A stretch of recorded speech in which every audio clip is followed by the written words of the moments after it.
Sit close, my friends, and let your minds grow still like a quiet lake at dawn. Let the breath come softly, and let the worries of the day settle for a moment. I speak to you now, not to confuse you, but to help you see clearly what has always been right before your eyes, though you may not yet have recognized it. I speak of dukkha, the nature of suffering, the unsatisfying quality of all conditioned things. Many people hear the word suffering and think it means only pain, sadness, or fear, but dukkha is deeper than that. Dukkha is not only the hurt that you feel when life is heavy, it is also the quiet discomfort that sits in the heart when something is missing. It is the tension that comes from holding on to what cannot stay. It is the disappointment that appears when life does not match the picture in the mind.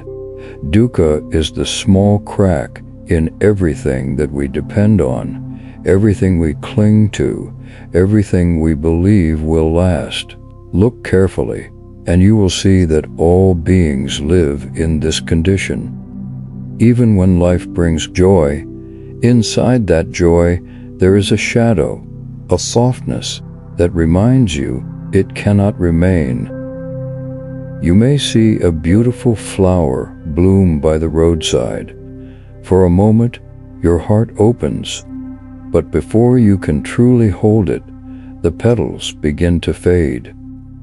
You may embrace someone you love with all your strength, wishing the moment would stay. Yet even as you hold them, time is already carrying the moment away. This is dukkha. It does not mean that life is only pain. It means that life, as we experience it, is always changing, unstable, unable to give us the perfect and lasting satisfaction we desire. Understand this clearly. Dukkha is not a punishment, and it is not a mistake. It is the natural condition of a world made of causes and conditions. Everything that arises because of causes must also pass away when those causes change.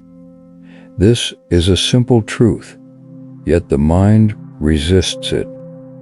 Because of this resistance, because of this wish for life to be something it cannot be, suffering grows. Like a person who tries to hold water tightly in their hand, the more strongly they grasp, the faster it slips away. My friends, suffering begins not because life is cruel, but because we do not see life as it truly is. We imagine that things are solid, reliable, permanent, but nothing in this world stands still. Not the mountains, not the rivers, not the body, not the breath, not the feelings in your heart. Everything moves, everything changes, everything flows. When we expect what is changing to stay the same, the heart becomes tired. When we expect what is uncertain to become certain, the mind becomes confused. And when we expect what is empty to give us lasting fulfillment, disappointment inevitably follows. To understand dukkha is not to fall into sadness. It is to open your eyes to reality. When you see the truth clearly, the heart becomes free. Imagine walking through a forest at night.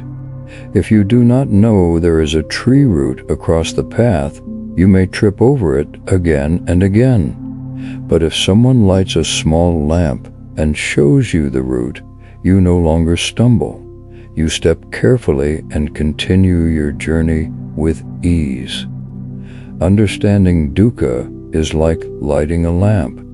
It shows you the nature of the path so you do not walk blindly through life. Some people fear the idea of suffering. They think it is negative or discouraging. But I say to you, understanding suffering is the beginning of wisdom. It is the doorway to peace. When you see that nothing you cling to can truly satisfy you, a great calmness arises. You stop fighting the world. You stop running after every desire. You stop fearing every loss. You learn to meet each moment with gentle awareness, knowing it will pass, knowing it cannot define you. Think of a wave rising on the surface of the sea. It comes into being, grows tall, and then returns back to the sea. If the wave believes it is separate, it feels fear. Fear of rising, fear of falling, fear of ending. But if the wave understands its true nature, that it is not separate from the ocean, then rising and falling bring no fear. The wave enjoys its moment and then returns peacefully. In the same way, when you see life as a flow, not a possession, the heart no longer struggles against change. My dear friends, Dukkha also teaches us compassion.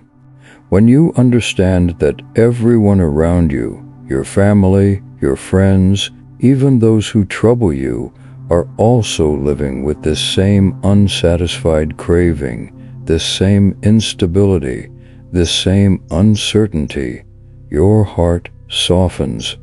You stop judging others harshly. You stop expecting perfection from them. You begin to wish for them the same freedom you wish for yourself. And from that wish, kindness grows naturally. Some may say, if everything is suffering, should we give up on life? But that is not what I teach. Life is precious. Each moment is an opportunity to awaken, to learn, to love, to let go. When you understand dukkha deeply, you do not reject life. You meet it with clarity and balance. You enjoy what is wholesome without trying to cling to it. You face what is painful without adding more pain through resistance. You walk the middle path, untouched by extreme desire or extreme aversion. And so, listen carefully. Understanding dukkha is the first step toward freedom. When you see suffering clearly, you can trace it to its cause. And when you see the cause, you understand that letting go is possible. When you know letting go is possible, you begin to walk the path that leads to the end of suffering. This is the purpose of the teaching, not to make you sad, but to make you free. Sit with this truth gently. Let it enter your heart like soft rain falling on dry soil. Do not rush to agree or disagree. Simply observe your life. Watch how your joys arise and pass. Watch how your worries arise and pass. Watch how everything that comes also goes. And as your understanding grows, the tightness in the heart slowly dissolves. Peace appears like a lotus rising from muddy water, unstained, calm, and full of light. This, my friends, is the beginning of insight. This is the nature of dukkha. This is the first step toward the end of suffering. Walk with awareness, look with honesty, and let the truth guide you gently toward freedom.